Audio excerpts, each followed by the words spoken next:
So hello mga ka-Bisaya, no? So this will be the first video, no, about Bisayang JHL. So kung bago ka diri, welcome, no? So para ni siya sa mga Bisaya na ganahan makat-on o go high level, or wala pa sila nakabalo o go high level. Especially mga freelancer, mga VA, o katong mga business owner nga nanginahanglan gid og system or platform, no? So, ayan, my name is JR. I'm a GHL practitioner and nag-offer og go high level services and sa account subscription, no? So kana, and then another uh, work pod nako is insurance advisor. Ayan. So, ato pa lang daan, no, ma-connect nato si go high level, which is mao ni atong source of income, no, for freelancers or VA, and mao ni ang makatabang pod sa atong negosyo kung business owner ta. Combine na to with insurance and financial para nindot gid ang growth nato, no, kana. Sige. So now, I think part 1 ni siya, no, kay kasagaran man gud sa mga video nga ma-upload nato sa TikTok pod is less than 5 minutes lang gyud.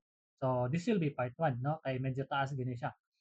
So mao ni siya introduction sa atong Bisayang go high level, no. So now let's go to our topic gyud, which is unsa man ni si go high level, no. So kana nag-prepare ko og picture, no. So unsa man ni si go high level? So kanira basahon lang nato ni, no. So si go high level, all-in-one platform ni siya. All-in-one na AI powered, no. So naay AI, pwede ta mogamit og AI nga BOS. Unsa man na si BOS? Business Operating Software. So mao na si go high level, no. So unsa may naa ni go high level? So based sa picture, makabuhat tag website, maka-send tag email, maka-send tag SMS, maka-create ta og calendar for booking appointments, and naa pod siya'y CRM na pwede nato gamiton para mag-manage og leads and customer. And then ang pinaka-powerful niya nga feature is naa tay automation. So i-automate nato ang mga ganahan natong buhaton. 'Di ba? So grabe, grabe kagamit ni Sigo High Level, no, para sa mga businesses. So any industry or niche, pwede gini siya magamit. Okay, so karon pakit-on lang ta mo unsay sulod sa atong sub-account, no, kapag mo-avail ta. Unsay mga makuha nato. And then sa part 2 ato siyang usa-usahon taga-feature. Okay, so mao ni siya guys ang atoang sub-account or dashboard nato. Kana atong makita, 'di ba? So we are with partnership sa SF or Smart Follow-up, all-in-one CRM. Sila ang direta nila nagakuha og sub-account if ganahan mo mo-avail, no? So Smart Follow-ups na. So if you want to avail, DM lang, no, para ma-process na 'to ang payment and magamit na ninyo ang sub-account. So mao ni siya guys, walkthrough lang ta mo gamay pero sa part 2 gid ang atoang lain-lain nga discussion, no.